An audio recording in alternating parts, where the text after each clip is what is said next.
Hello YouTube viewers and random Ant-Man fans, today we'll be reviewing this, which is the Ant-Man Marvel Legends figure, and here it is in its packaging. It's a new streamlined style of Marvel Legends packaging, which I really like the design of. At the top we get the Ant-Man movie logo, the Marvel Legends Infinite series logo below, and this is Ant-Man, who's part of the Ultron Build-A-Figure wave.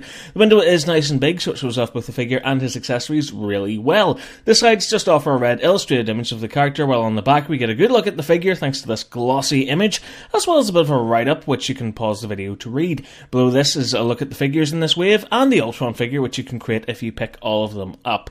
But that's enough about the box, let's move along to the figure. Alright, so here we have Ant-Man, and as is the case with most Marvel Legends figures, the detail is pretty awesome. The head sculpt features the helmet, which, as you can see, is partially open, revealing his nose and mouth.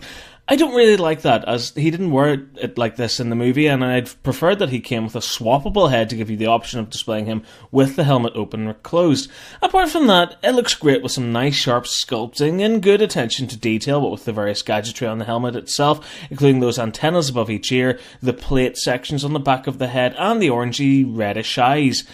One thing I'm not sold on is the silver paint apps though, as this looks like it just hasn't taken well. Sure, the argument could be made that this is meant to look like battle damage, but it never looked like this in the movie, so as a result I can't help but think it looks somewhat sloppy. Moving down to the torso, the great sculpting continues with those panels on the neck and this sort of metallic brace-like section on his shoulders and on his upper back. The actual main body of the suit has been recreated well, and even includes some subtle creased and wrinkled material effect, which looks good. Plus you can see the silver zipper running up the middle of the jacket there. The arms look brilliant too, what with the continuation of the design seen on the torso, as well as more creased and wrinkled effect. These silver gauntlets are present on the wrists, which feature that orange strip design, while the hands are both moulded in an open palmed pose, and you can see he's wearing black gloves, and if you look really closely there, you can make out the buttons on the sides of the gloves for enlarging and shrinking him. The belt is really awesome and contains a lot of precise sculpted detail. The red circular section on the buckle, plus all those various panels and sections mounted onto it, it really does look awesome. The legs for the most part are fairly basic black with material effect sculpting, plus the red sections on his upper legs and on his calf muscles. Finally, the boots contain a decent amount of detail too, while on the underside we get some peg holes as well as some lovely legal guff. So when it comes to detail, yeah, it looks very good. Turning to articulation, the head can do the bog standard 360 degree exorcist twist, as well as nod up and down. The arms can do a 360 at the shoulder, as well as move out to 90 degrees. There's now a 360 at the top of the arm, while a double joint at the elbow allows the figure to bring its hand all the way up to his face. There's a full 360 on the wrists, which can also pivot in and out here as well. Ant-Man features a great ab crunch so the torso can bend forward and back, while we also get full 360 degree waist articulation as well. The legs kick forward to 90 degrees and can move out to 45 degrees to the sides. There's a full 360 at the top of the leg, while a double joint at the knee allows the foot to bend right back and kick himself up the backside.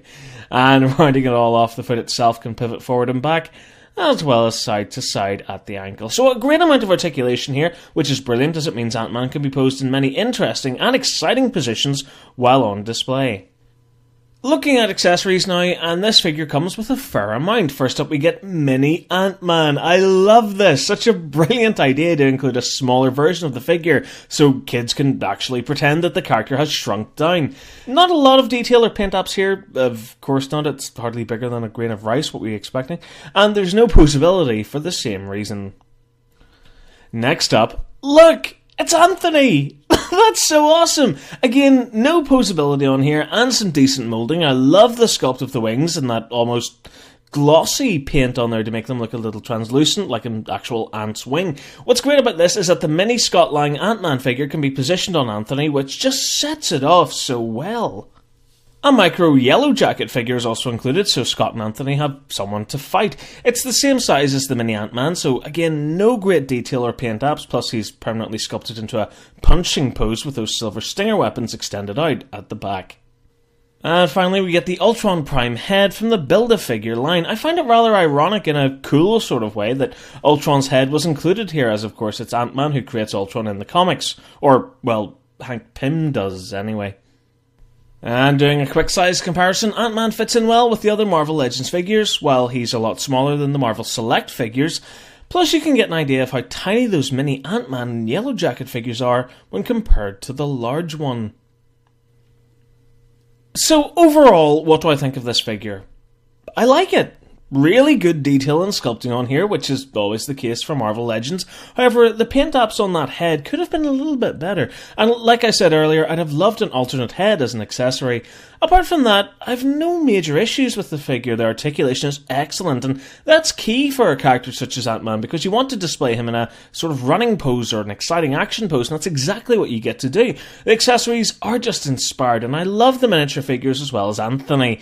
In the end, it's one of those figures which sits perfectly in both territories, enough detail and posability to be considered a collectible, but enough accessories and durability to be considered a really cool toy. And so that does it for this review. I really hope you liked it. If you did and you're new to my channel, please hit subscribe for more videos and keep up to date with all my latest news and reviews by liking my Facebook page and following me on Twitter. Thank you so much for watching. Goodbye.